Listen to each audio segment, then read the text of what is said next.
২ বছর ধরে চলা গাজা যুদ্ধের অবসানে মার্কিন প্রেসিডেন্ট ডোনাল্ড ট্রাম্পের ২০ দফা শান্তি পরিকল্পনার মূল কিছু শর্ত মেনে নিতে রাজি হয়েছে ফিলিস্তিনি স্বাধীনতাকামী গোষ্ঠী হামাস। হামাসের এই আনুষ্ঠানিক প্রতিক্রিয়ার পরপরই প্রেসিডেন্ট ডোনাল্ড ট্রাম্প ইসরায়েলকে অবিলম্বে গাজায় বোমাবর্ষণ বন্ধের নির্দেশ দিয়েছেন। তবে হামাসের নিরস্ত্রীকরণ এবং ইসরায়েলি সেনা প্রত্যাহার সংক্রান্ত প্রধান জটিলতাগুলো এখনও অমীমাংসিত রয়েছে। এই যুদ্ধ ইসরায়েলকে বিশ্ব মঞ্চে ক্রমবর্ধমানভাবে বিচ্ছিন্ন করে তুলেছে এবং হাজার হাজার মানুষের প্রাণহানি ঘটিয়েছে। বলতে গেলে ২০২৩ সালের ৭ অক্টোবরের পর থেকেই অভ্যন্তরীণভাবে প্রধানমন্ত্রী নেতানিয়াহু এক কঠিন রাজনৈতিক সংকটের মধ্যে পড়েছেন।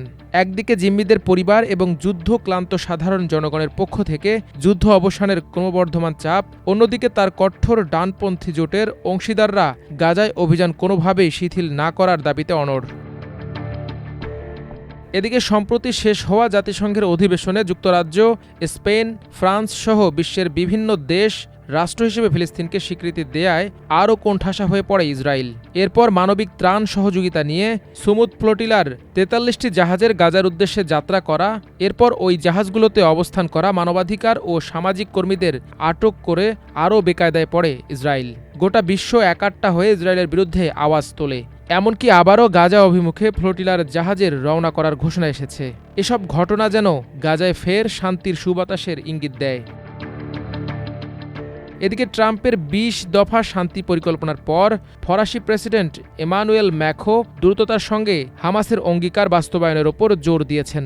ইতালি, যুক্তরাজ্য সহ ইউরোপের আরও কয়েকটি দেশ হামাসের সম্মতিকে স্বাগত জানিয়েছে।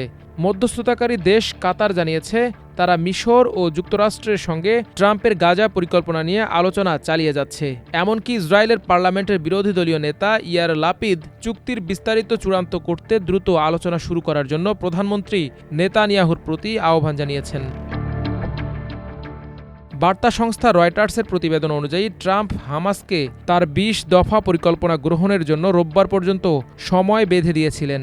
অন্যথায় ভয়াবহ পরিণতির মুখোমুখি হওয়ার হুঁশিয়ারিও দিয়েছিলেন। জবাবে হামাস শুক্রবার তাদের আনুষ্ঠানিক প্রতিক্রিয়া জানায়। হামাসের জবাবে ট্রাম্প আশাবাদ ব্যক্ত করে বলেন, হামাস স্থায়ী শান্তির জন্য প্রস্তুত। ট্রুথ সোশ্যালে তিনি সরাসরি নেতানিয়াহু সরকারের প্রতি চাপ সৃষ্টি করে লেখেন, ইসরায়েলকে অবিলম্বে গাজায় বোমাবর্ষণ বন্ধ করতে হবে, যাতে আমরা জিম্মিদের নিরাপদে এবং দ্রুত বের করে আনতে পারি।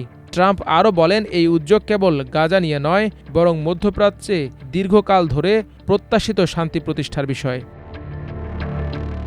হামাস তাদের জবাবে জানায় তারা যুদ্ধ শেষ করা, বন্দি বিনিময় এবং মানবিক সহায়তা অবিলম্বে প্রবেশের জন্য আরব, ইসলামী বিশ্ব ও আন্তর্জাতিক প্রচেষ্টার পাশাপাশি মার্কিন প্রেসিডেন্ট ডোনাল্ড ট্রাম্পের প্রচেষ্টার প্রশংসা করে। তারা এসব প্রস্তাব বাস্তবায়নের জন্য প্রয়োজনীয় মাঠ পর্যায়ের শর্তাবলী সাপেক্ষে ট্রাম্পের প্রস্তাবিত বন্দি বিনিময় শর্ত অনুযায়ী জীবিত ও মৃত সব বন্দীকে হস্তান্তর করতে সম্মত হওয়ার কথা জানায়। তারা এই চুক্তির বিস্তারিত আলোচনা শুরু করার জন্য মধ্যস্থতাকারীদের মাধ্যমে আলোচনার অংশ হওয়ার প্রস্তুতির কথা নিশ্চিত করেছে।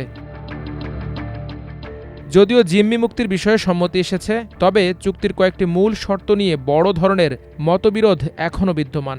বার্তা সংস্থা রয়টার্সের হাতে আসা হামাসের জবাবে দেখা যায় তারা গাজার নিরস্ত্রীকরণ এবং সামরিক শক্তি হ্রাস করার শর্তে সম্মত হয়নি। এই শর্ত ইসরায়েল ও যুক্তরাষ্ট্র উভয়ের দীর্ঘদিনের দাবি ছিল। হামাস এর আগেও এমন প্রস্তাব প্রত্যাখ্যান করেছে। এছাড়া হামাস অবিলম্বে গাজা থেকে সম্পূর্ণ সেনা প্রত্যাহারের দাবি জানালেও ট্রাম্পের ২০ দফা পরিকল্পনায় ধাপে ধাপে ইসরায়েলি সেনা প্রত্যাহারের কথা বলা হয়েছে। হামাস এতে সম্মত হয়নি। হামাসের একজন জ্যেষ্ঠ কর্মকর্তা আল জাজিরাকে স্পষ্ট করে জানিয়েছেন, ইসরায়েলি দখলদারির শেষ না হওয়া পর্যন্ত হামাস অস্ত্র সমর্পণ করবে না। হামাস আরও জানায় তারা ফিলিস্তিনি জাতীয় ঐক্যমত্যের ভিত্তিতে গঠিত এবং আরব ও ইসলামী বিশ্ব সমর্থন পুষ্ট স্বাধীন টেকনোক্র্যাট একটি ফিলিস্তিন কর্তৃপক্ষের কাছে গাজার প্রশাসনের দায়িত্ব হস্তান্তর করতে প্রস্তুত। তবে হামাসকে রাজনৈতিক ক্ষমতা থেকে দূরে রাখার ট্রাম্পের প্রস্তাব সম্পর্কে তারা সরাসরি কিছু বলেনি, বরং ভবিষ্যতে যে কোনো ফিলিস্তিনি জাতীয় আলোচনায় তারা অন্তর্ভুক্ত থাকবে এবং তাতে অবদান রাখবে বলে জানিয়েছে। এদিকে এরই মধ্যে ইসরায়েলি সেনাবাহিনীকে গাজা দখলের অভিযান সীমিত করার নির্দেশ দিয়েছে নেতানিয়াহু প্রশাসন। শনিবার আর্মি রেডিওর সামরিক সংবাদদাতা দোরন কাদোশ এক্সে দেয়া এক পোস্টে জানিয়েছেন, ইসরায়েলের রাজনৈতিক নেতৃত্ব সেনাবাহিনীকে গাজায় কার্যক্রম সর্বনিম্ন পর্যায়ে নামিয়ে আনতে এবং শুধু প্রতিরক্ষামূলক পদক্ষেপ নিতে নির্দেশ দেওয়া হয়েছে। তিনি লিখেছেন, এর বাস্তব অর্থ হল গাজা সিটি দখলের অভিযান আপাতত বন্ধ রাখা হয়েছে।